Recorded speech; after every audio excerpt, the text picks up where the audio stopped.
je vous propose de démarrer. Un grand merci à toutes et à tous pour venir nous écouter pendant ces 45 prochaines minutes, où on va aborder avec vous une thématique qui, je pense, vous est chère, qui est de comment tirer le meilleur parti des contraintes réglementaires face auxquelles vous êtes quotidiennement exposés, pour en tirer le meilleur et finalement en faire un vrai levier de performance dans la durée.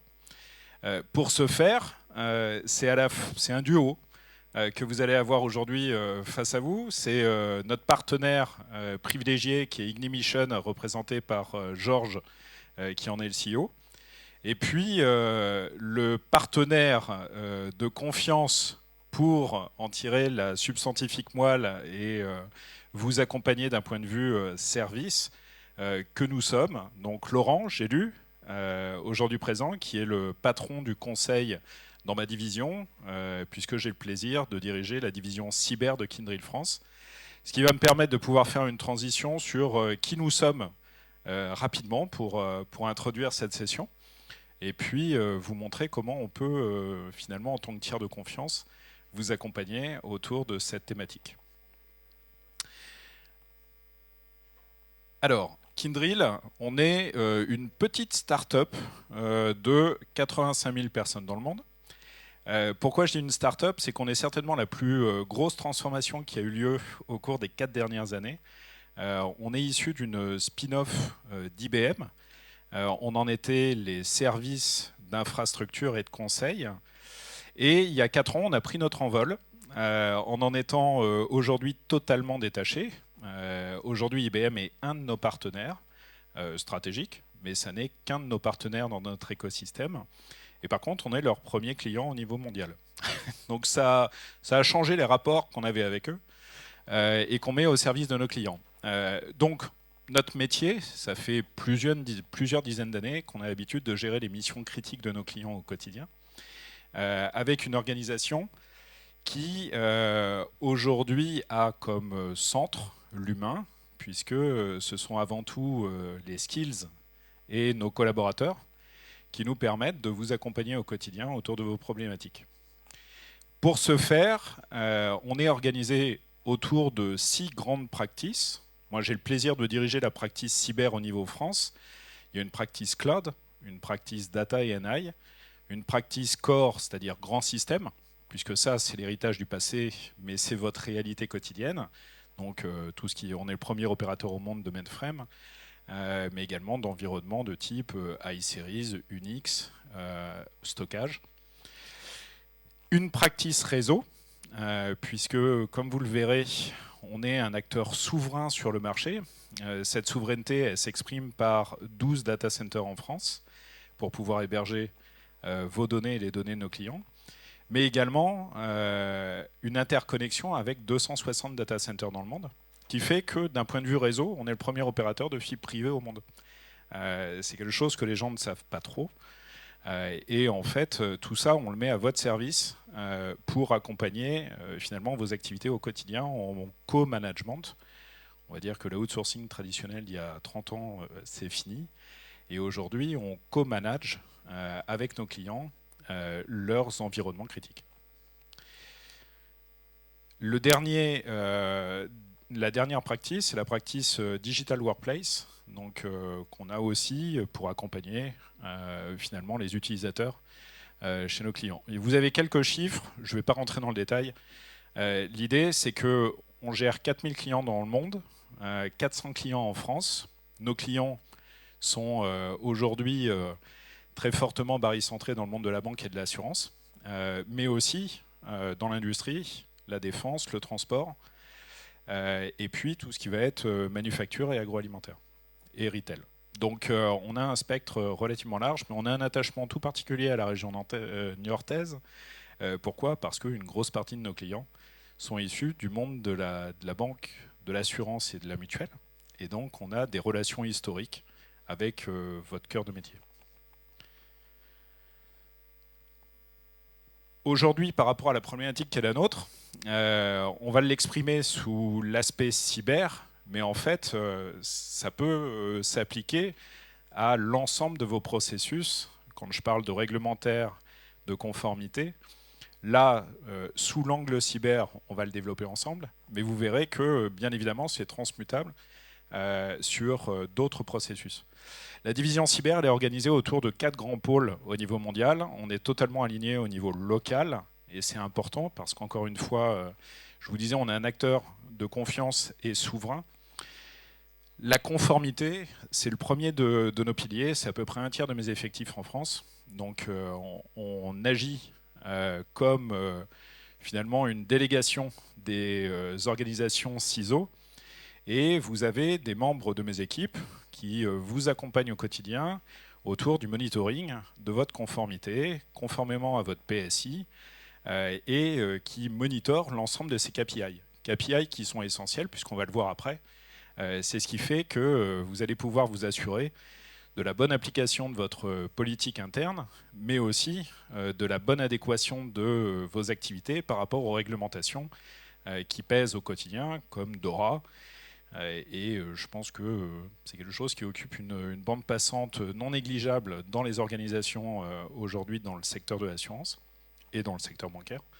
Et donc on accompagne ce mouvement avec des gens qui sont formés, rodés. Kyndryl, on a une approche qui est barycentrée sur la dimension très opérationnelle de la sécurité. On n'est pas des théoriciens. Pourquoi ? Parce qu'on se l'applique à nous-mêmes. Étant donné qu'on gère les productions critiques de nos clients, quand on va faire des recommandations, on va penser efficacité opérationnelle, efficacité budgétaire aussi. Hier, j'ai bien aimé les mots de Nicolas Ziegler sur cette justesse qui est attendue. Le juste nécessaire, c'est quelque chose qu'on a bien en tête. Et donc, ce ne sont pas que des mots, on le vit aussi. Bien évidemment, des activités d'audit également. On a le plaisir et l'avantage d'être qualifié PASI. Donc quand je vous disais qu'on a à cœur d'avoir cette dimension souveraine, ce n'est pas juste des mots. Et donc on travaille étroitement avec l'ANSSI, mais également aussi avec les régulateurs. La CPR par exemple, pour toute la partie DORA. Deuxième grand pilier d'activité, toute la dimension Zero Trust. Donc je ne vais pas rentrer dans le détail, mais c'est un pilier important dans le quotidien de nos expertises à vos côtés. Troisième pilier, SOC, et la dimension réponse à incident. Donc on est doté de SOC au niveau européen, au niveau North America et au niveau Asie, pour pouvoir avoir un fonctionnement en follow the sun.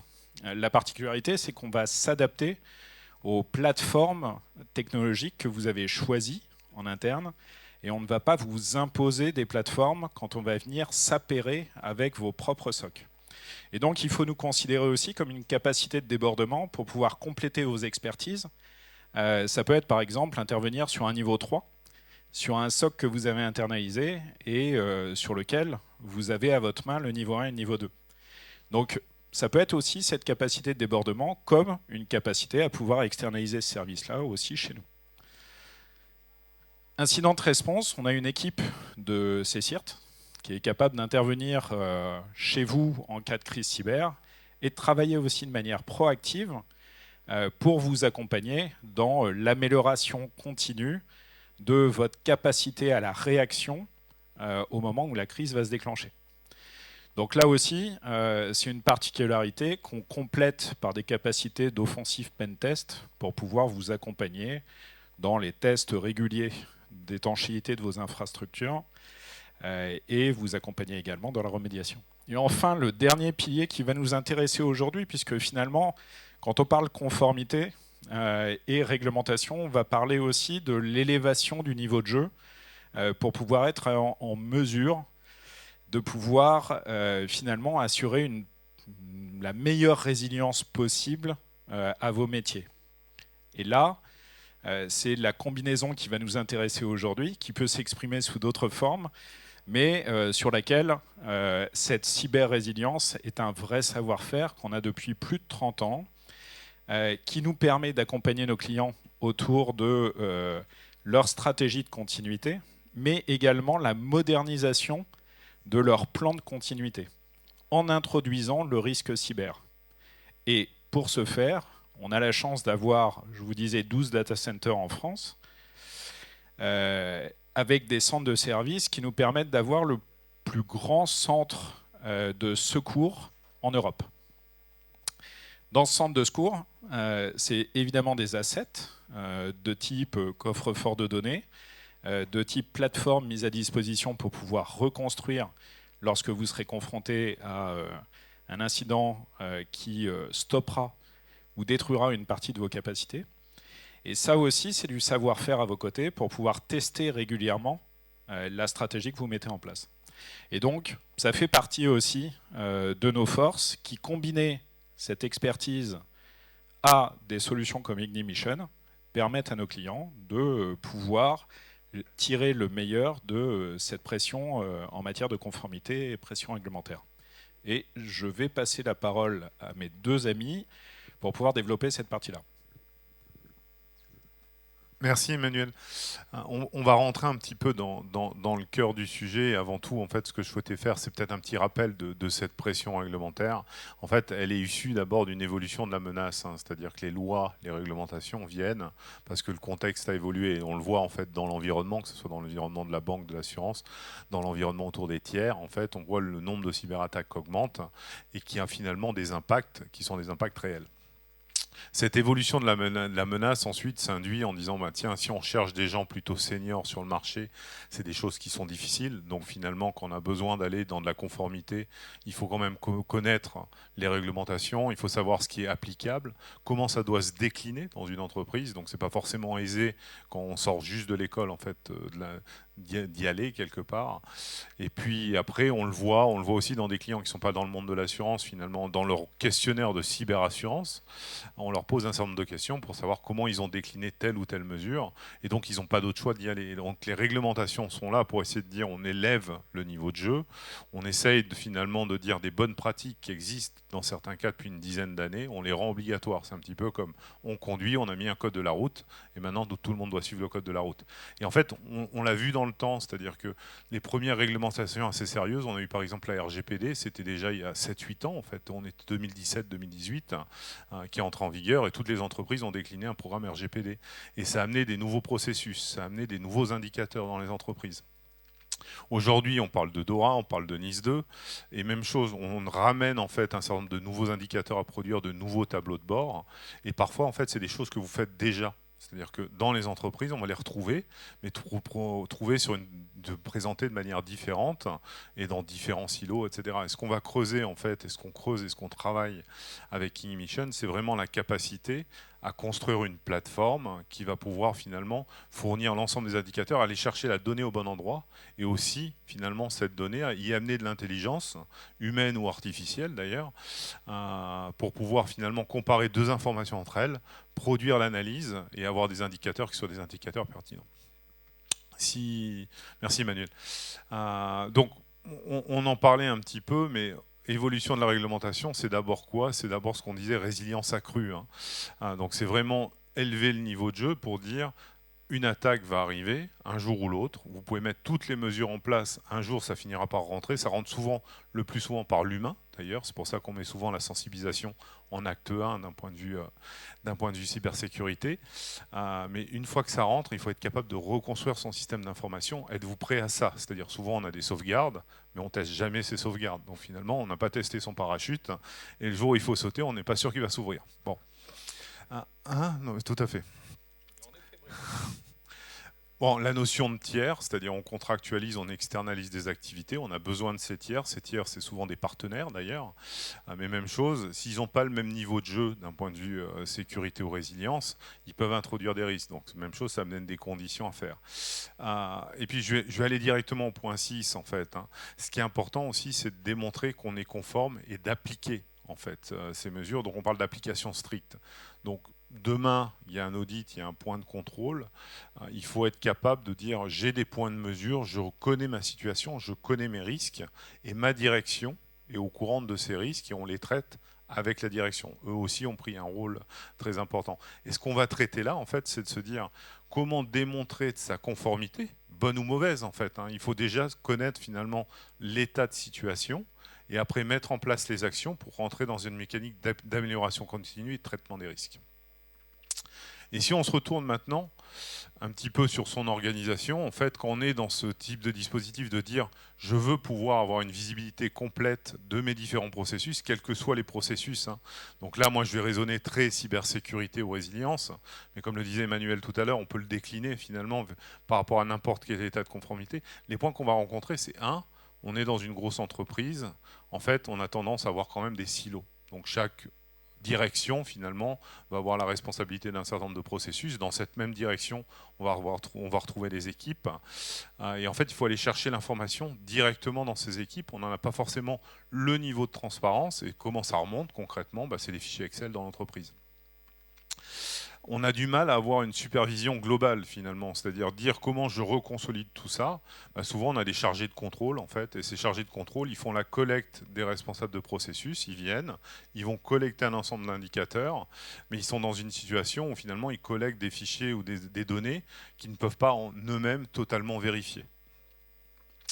Un autre point qui peut arriver en fait dans ce type de situation, c'est de se dire comment je vais gérer ensuite ma démarche de conformité, c'est-à-dire mon indicateur évolue, il a évolué positivement, négativement, qu'est-ce qui s'est passé, pourquoi ça s'est passé. Même chose, en général on dit, le mois d'après on a l'indicateur qui a fait plus ou moins 5%, qu'est-ce qui s'est passé ? On va reposer les questions parce qu'on ne sait pas pourquoi en réalité. Donc c'est là où finalement l'alliance qu'on a avec eMissions, on a travaillé dans une démarche pour dire à la fois utiliser ce qui existe dans l'entreprise, mais aussi chercher à collecter l'information, le rendre automatique, c'est-à-dire supprimer cette dimension fichier Excel, aller directement à la source de données, et ensuite être capable finalement de la croiser entre indicateurs, et donc finalement de rendre ces indicateurs totalement auditables, démontrables, être capable de justifier à n'importe quel point de temps l'état de situation. Si on peut juste passer à la prochaine.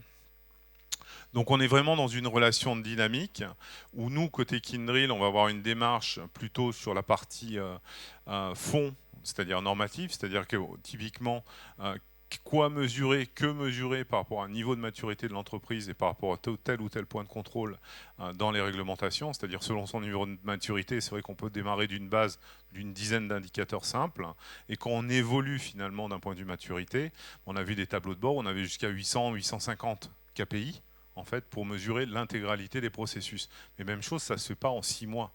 Ça se fait dans une trajectoire d'évolution. Il ne faut pas assommer son organisation avec des tableaux de bord trop complexes. Deuxième point, Georges, si tu veux que je te donne la main un petit peu. Écoute, super, je me demandais si j'allais avoir la parole. Donc bonjour à tous. En fait, il suffit juste de recliquer, voilà, juste de cliquer et tac, voilà. C'est exactement ça, c'est la co-construction. Donc nous, juste pour préciser, effectivement, Kyndryl, nous on est éditeur de logiciels, on est basé à Angers, donc on est venu en vélo, quoi, pour faire court. Et ce qui est intéressant, c'est qu'effectivement Kyndryl... Électrique, ouais. En vélo, non. Voilà. Et donc, en fait, ce qui est intéressant, c'est la co-construction. C'est-à-dire que Kyndryl va apporter toute l'expertise. On parlait de conformité, réglementaire. On travaille aussi avec des banques, donc bancaires, toute la partie risque, toute la partie assessment, et toute l'expertise qui va être apportée par Kyndryl. Ensuite, on va la traduire dans un outil. Et cet outil, à travers des templates, en fonction des sujets. Donc là, on est sur de la cyber. Donc là, on parle de sécurité des projets, on va parler de BIA, des fameux tiers qui peuvent être une faiblesse dans une organisation. Et en fait, ils vont proposer des templates, et ces templates, on va venir tout simplement les positionner dans Ignition. Et Ignition, c'est ce qu'on va retrouver ici. Alors, je le fais de tête parce que je ne peux pas voir le slide, mais en fait, Ignition, c'est une plateforme unique qui va permettre d'adresser différents cas d'usage, donc de la conformité, du risque. La conformité, derrière, il peut y avoir des sous-ensembles. En fait, toute la force, ça va être une plateforme qui va casser les silos et qui va permettre d'aller chercher de la data d'une manière automatique. Je fais un petit peu de détails tout à l'heure, de collecter l'information. L'information n'est pas toujours présente dans vos systèmes d'information, ou par exemple, si on parle de fournisseurs, dans la tête des fournisseurs. Et à ce moment-là, on va pouvoir mettre aussi en place des formulaires avec toute la sécurité qui va bien. C'est du glisser-déposer. Voilà. C'est une plateforme de code, mais dédiée gouvernance, risque, conformité. Et puis, on va venir l'enrichir avec de l'information. Tout ça, ça va s'agréger automatiquement. L'idée, c'est qu'on va avoir un alignement finalement entre tous les acteurs d'une entreprise, de l'informatique, le patron de la conformité des risques, le honneur des process, celui qui est en charge des métiers, le RSSI. On va aligner tous ces gens-là. Et si vous voulez, derrière, on va restituer l'information à travers des indicateurs, des KPI, des KRI. Et derrière, il va y avoir du workflow, c'est-à-dire que lorsqu'on va mesurer des écarts, il y a des règles qui sont positionnées. On va mesurer des écarts et ces écarts vont donner lieu à des plans d'action. L'idée, c'est quoi? C'est que finalement, on va mettre sous contrôle finalement mon processus de risque ou de conformité et pour atteindre un objectif. Et puis derrière, je vous la fais un peu courte, voilà. Toute la traçabilité, exactement, on va retrouver deux choses. C'est que vous avez des auditeurs qui arrivent, vous leur donnez un accès à l'application, et en fait, ils vont pouvoir voir un petit peu quel était tout le chemin, toute la vie, même si c'est 2 ans plus tard, toute la vie de la donnée a été complètement historisée. Donc on est capable d'apporter l'histoire de l'information.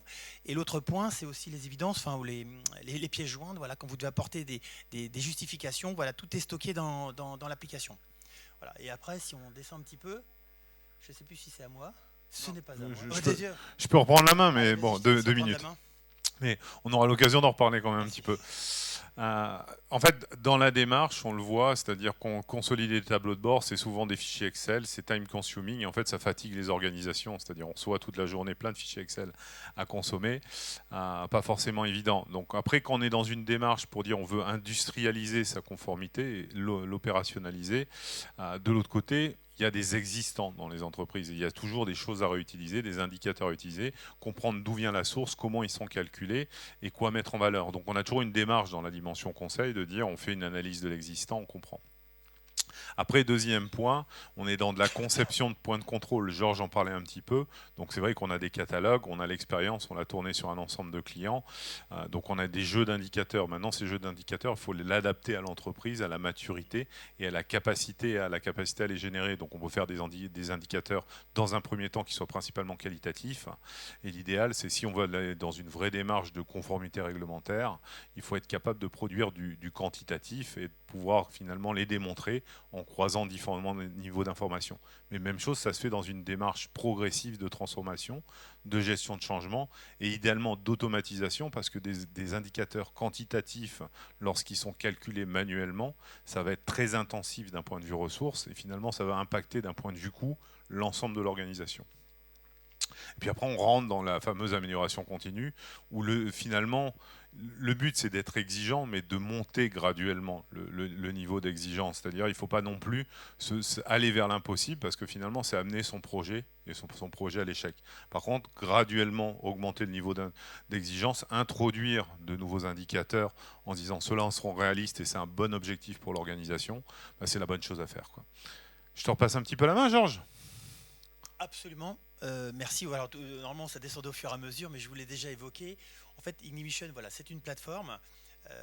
Donc SaaS. Ce qui va être intéressant, c'est que, encore une fois, on va casser tous les silos de l'entreprise. Dans toutes les organisations qu'on a équipées, on équipe à peu près la moitié du CAC 40. On a beau être à Angers, mais on équipe comme la moitié du CAC 40, beaucoup de banques et d'assurances et certaines mutuelles. Pas toutes les mutuelles, mais bon. Compte sur aujourd'hui pour progresser. Et ce qui est intéressant, c'est que la data va se trouver un petit peu partout, parce qu'à un moment, il faut bien partir de quelque chose. Donc, encore une fois, ce qu'on va faire ensemble, à 3, alors là, pour le coup, c'est un vrai trio, c'est vous, Kyndryl et nous. Ce qu'on va faire ensemble, c'est la première chose, c'est définir où se trouvent tout simplement mes sources, j'allais dire mes sources autoritaires, mes sources où je peux aller chercher de la data. Donc on va fonctionner par la mécanique qu'on appelle API, où on va aller chercher automatiquement l'information avec la fréquence qu'on pourra décider. Ça peut être du temps réel ou du semi-temps réel, mais tout est automatisé. Malheureusement, ça ne suffit pas dans une organisation. Donc là déjà, on est cross silo, j'allais dire. Donc on fait tomber un petit peu toutes les parois. Et le deuxième sujet, c'est qu'il y a beaucoup d'informations qui se trouvent dans la tête des collaborateurs. Alors là, c'est là où les Athéniens ont un des petits problèmes, c'est qu'en fait, on va solliciter des gens pour qui la conformité, le risque, voilà, c'est pas tout à fait leur métier. Ils ont autre chose à faire. Ah oui, ils ont autre chose à faire. Donc vous êtes un peu le poil à gratter, l'irritant. Et donc il faut leur permettre de vous fournir cette information pour justement que ce soit le plus simple possible pour vous traiter vos problématiques. Notamment, on parle de conformité, enfin différents sujets. Donc là, ce qui va se passer, c'est qu'on va pouvoir créer. Pareil, c'est du glisser-déposer, puisque même si on a des templates à vous proposer, c'est jamais pareil d'une mutuelle à une autre, d'une banque à une autre. Donc on va pouvoir les modifier, c'est du glisser-déposer, c'est plutôt facile à faire, on va accéder à des référentiels, on va sécuriser, si vous voulez, tous ces formulaires et les mettre à disposition par des campagnes, des campagnes de collecte au métier. D'accord. Les métiers vont remplir leur information. Des fois, c'est pas grand-chose. Ils sont reconnus. Le but du jeu, c'est que ça soit très user-friendly et puis avec toute la sécurité qui va bien. Donc là, on collecte l'information automatique. On vient l'enrichir. Alors bien évidemment, lorsqu'on arrive dans des grandes structures, il y a un truc qui existe, c'est Excel. Donc effectivement, vous avez bien compris, c'est toute l'Excellerie qu'avec le temps, on n'a rien contre Microsoft, hein, mais avec le temps, on va tuer un peu tous ces Excel qui sont utilisés pour collecter de l'information et puis où il y a de la perte d'information, surtout beaucoup de perte d'efficacité. Donc ce qu'on va quand même faire dans un premier temps, c'est réutiliser les Excel existants, soit parce qu'il y a des référentiels, soit parce qu'il y a de la data, et à ce moment-là, soit c'est nous qui les récupérons, soit l'utilisateur, enfin comment dirais-je, le collaborateur dépose la data, elle est récupérée, contrôlée et elle remonte automatiquement, elle est agrégée. D'accord ? Et ce qui est intéressant ici, c'est que la conformité, c'est un vaste sujet, mais ce qu'on va toujours faire ensemble, c'est choisir des items pour qu'on ait très rapidement des gains. Et ensuite, toujours avec la même plateforme, et on va le voir, ça sera sur la petite conclusion, c'est déjà tombé, tout simplement qu'on va pouvoir traiter à partir de la même plateforme différents cas d'usage. D'accord ? Si je continue ma démonstration, on a parlé des workflows, remédiation, parce que le but du jeu, c'est de collecter de l'information. On va le voir, ça va être ensuite d'en tirer des indicateurs. Mais lorsqu'on va mesurer des écarts, parce que voilà ce qu'on attendait et voilà ce qu'on a, eh bien derrière, on peut envoyer des messages vers les métiers pour dire merci de faire une correction, vous avez un plan d'action, merci de nous dire quel plan d'action vous allez mettre en place. L'idée, c'est, on peut être, comment dirais-je, hors des clous, c'est pas grave, on track, off track, mais ce qui est important, c'est de montrer qu'on a mis du contrôle et qu'on va prendre des actions derrière. D'accord ? C'est ça ce qui est très important. Bien sûr, avec des workflows de validation, je ne suis pas là, telle personne peut saisir à ma place, etc. L'idée, c'est vraiment d'industrialiser ces processus de collecte, d'agrégation et puis de restitution. Et dernier point, je vous ai parlé, traçabilité des données, c'est-à-dire que tout ce qui passe dans l'application, là on n'est plus un Excel, c'est tiens je t'ai envoyé un Excel, voilà. Là il y a vraiment, on sait qui a fait quoi quand. Donc là, pour des audits, surtout quand ça se passe quelques mois ou quelques années plus tard, il y a capacité à fournir cette information. Les auditeurs adorent parce qu'ils voient que vous avez mis le process sous contrôle, et ça c'est très important. Et le dernier point, c'est la centralisation des preuves, parce qu'en fonction des items, on va pouvoir déposer des évidences directement dans la plateforme, et ça sera bien rattaché à ce qu'on vous avait demandé comme information. Voilà. Et dernier point, en fait la plateforme, elle est sécurisée Secnum Cloud, pour voilà, si ça vous parle. Ça veut dire que c'est un cloud souverain. Et puis une fois que vous avez acquis la licence, finalement une emission platform, on peut démarrer par un item et puis faire autant de projets qu'on le souhaite, et puis sur un utilisateur illimité. Donc des fois on a démarré avec très peu d'utilisateurs parce que c'était un sujet de conformité assez confidentiel, et puis finalement on est venu étendre l'usage de la plateforme à toute l'organisation. Voilà. Ce qui va être intéressant, c'est que ça va vous permettre aussi de fédérer finalement autour de ce projet un certain nombre de fonctions qui naturellement ont plutôt l'habitude de travailler en silo. Et là, tu vas développer on va y arriver exactement. L'idée, c'est de dire finalement, on va avoir une approche plateforme, et quand on transforme l'entreprise, finalement, on va donner un moyen différent à l'organisation de consommer des indicateurs, des tableaux de bord, et aussi de donner la capacité à faire ce qu'on appelle du drill down, c'est-à-dire à dire derrière un indicateur, qu'est-ce qui est calculé, je veux aller dans le détail, je veux pouvoir cliquer sur mon indicateur et savoir exactement quelles données est derrière, qu'est-ce qui manque, qu'est-ce qui est bon, qu'est-ce qui n'est pas bon, voire même retourner la vue pour dire je veux une vue par métier et être capable de dire sur chacun des métiers, j'ai la visibilité de leur performance. Et en fait, cette approche de plateforme, on va avoir différents personas. Donc déjà, on peut avoir une consommation au niveau de la DSI pour avoir une vision globale sur différents indicateurs qui vont concerner la DSI. Et puis on l'étend, donc le RSSI va être intéressé parce qu'il va avoir une posture sur un certain nombre d'indicateurs qui sont attraits à la sécurité. Après, même chose, donc première ligne de défense, la DSI, deuxième ligne de défense, le RSSI à la visibilité, et puis après on arrive dans des organisations risque, conformité, troisième ligne de défense, qui ont forcément moins de vues spécifiques, mais qui ont aussi cette capacité, et on peut être transparent sur les différents niveaux. Et puis après, on peut, pour les responsables métiers, leur faire des vues sur leur propre périmètre, ou voire même, dans certains cas, pouvoir dire, je compare un métier à un autre, et je génère une dynamique de performance, une dynamique de compétition sur des indicateurs. Et ça, c'est un bon moyen pour faire bouger son organisation et faire avancer la mise en conformité. C'est-à-dire, si on a par métier les différents indicateurs, certains vont se dire « mais pourquoi moi, je suis moins bon qu'un autre ?»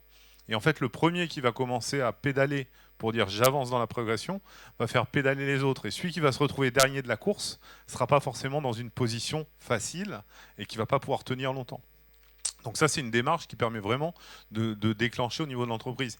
Et dernier point, le responsable de processus, en fait, lui, il va être intéressé parce que, plutôt que de remplir des fichiers Excel, il va pouvoir donner accès par API à ses applications et faire consommer le contenu de ses applications. Donc directement, on va pouvoir charger par exemple l'inventaire et avoir une vue du référentiel, que ce soit le référentiel applicatif ou des référentiels de plus bas niveau. De la même manière, sur de l'identité, sur de l'accès, etc., on peut remonter la donnée. Et en fait, la force de la plateforme, c'est de dire cette donnée-là, on va aller la chercher automatiquement, on aura des points de date et on calculera les indicateurs. Et donc on arrive à la fin avec, au niveau de l'entreprise, un outil que tout le monde connaît, sur lequel, tiens, j'ai besoin de visibilité sur tel ou tel indicateur, je vais sur ma plateforme de conformité. Georges, tu veux reprendre un petit peu la main ? Oui, j'ai vu que tu as utilisé la métaphore du vélo. On continue là-dessus. Non, voilà.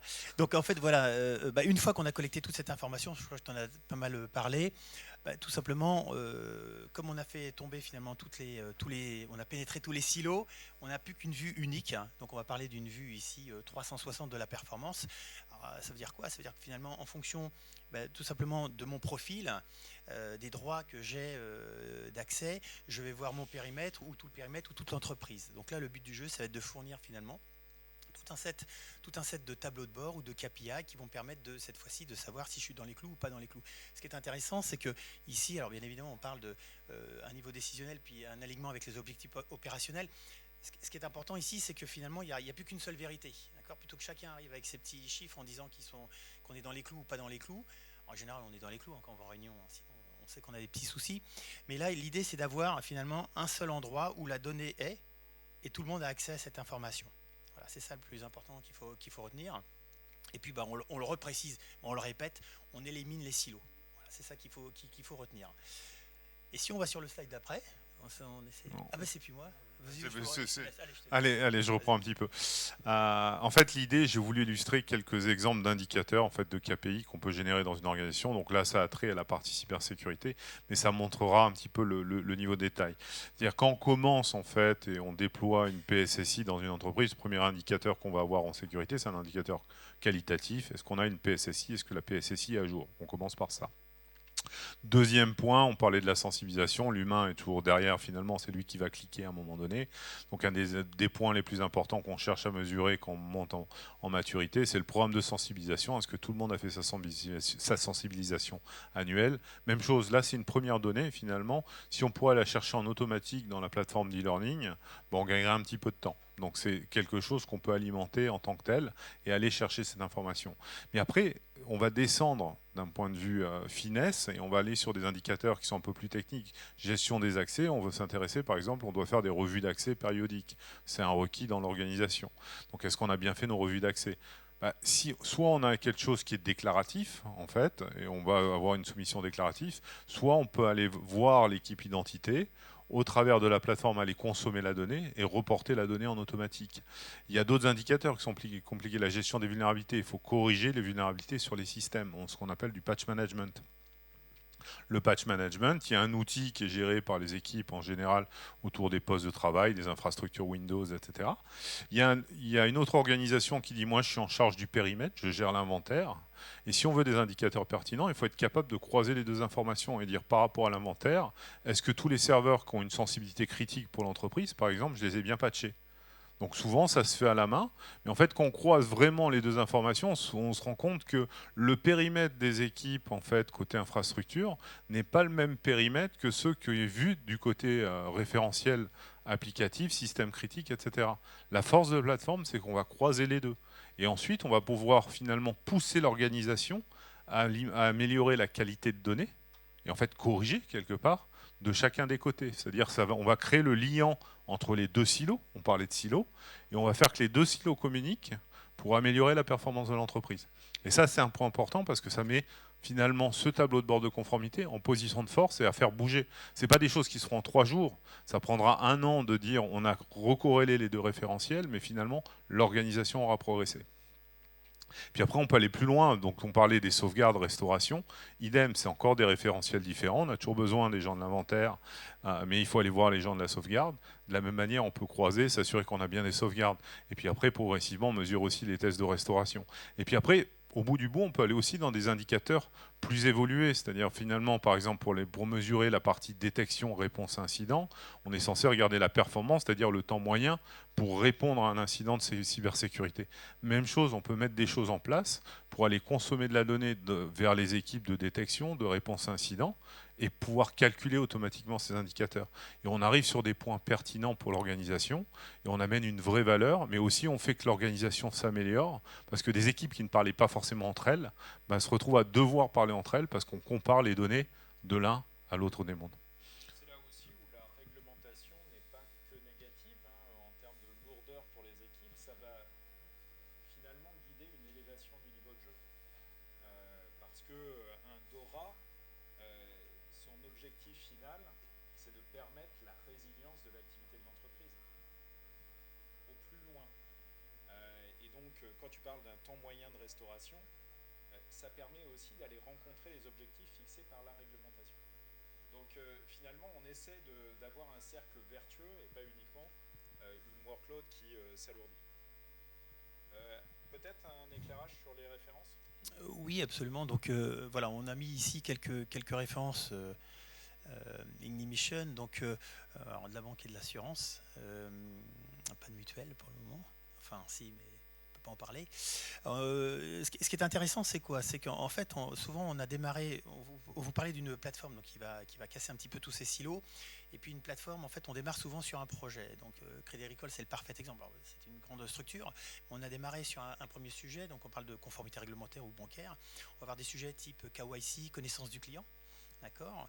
Et puis finalement, la plateforme étant sur place, et ils ont dit tiens, mais si on l'étendait, donc on va l'étendre par exemple sur de la fraude, on va l'étendre sur de la déclinaison de normes, de procédures. Voyez. Et donc, au fur et à mesure, ce qui est intéressant ici, c'est de voir que la plateforme est présente et les entreprises vont l'utiliser pour mutualiser un maximum de projets, puisqu'on est toujours dans cette logique d'aller capturer en automatique de la donnée qui existe dans les systèmes sources, de venir l'enrichir, de la valoriser à travers des KPI, avoir de l'auditabilité, de la traçabilité, et puis la mise à disposition de preuves. Voilà. Allianz, par exemple, c'est du pilotage de la sécurité, donc là on est vraiment sur de la cyber. On a démarré sur un portail, ce qu'on appelle SSI, donc c'est pour la sécurité des systèmes d'information. Et puis finalement, ils ont un autre sujet qui s'appelle DORA. Je crois que voilà. Et donc ils disent tiens, on va mettre comment dirais-je, cette exigence, on va la traiter à travers Ignition. Voilà, CNP, on est sur ce qu'on appelle le contrôle du PAM. Donc là, c'est toute la conformité des comptes à privilèges. Et ils utilisent Ignition justement pour cette conformité. Et on a d'autres sujets d'ailleurs avec CNP. Puis enfin, Action Logement, qui n'est pas du tout dans le monde de la banque assurance, mais c'est assez intéressant parce que c'est un des items de la cyber qu'on appelle les campagnes BIA. Et là, ce qui était intéressant, c'est à la fois du gain qualitatif et quantitatif. Quantitatif, vous savez lire. En fait, les campagnes leur prenaient 6 mois à peu près, étaient très coûteuses en termes d'humains, et puis surtout coûteuse côté métier. C'est-à-dire que les métiers étaient en permanence sollicités.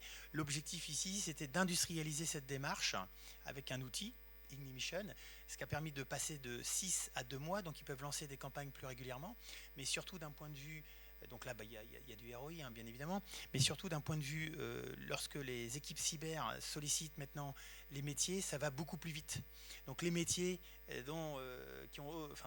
j'ouvre les guillemets, autre chose à faire que comment dirais-je, de fournir de la data pour des exigences cyber, eh bien, ont vu avec un bon œil finalement l'arrivée d'une solution qui industrialisait ce processus.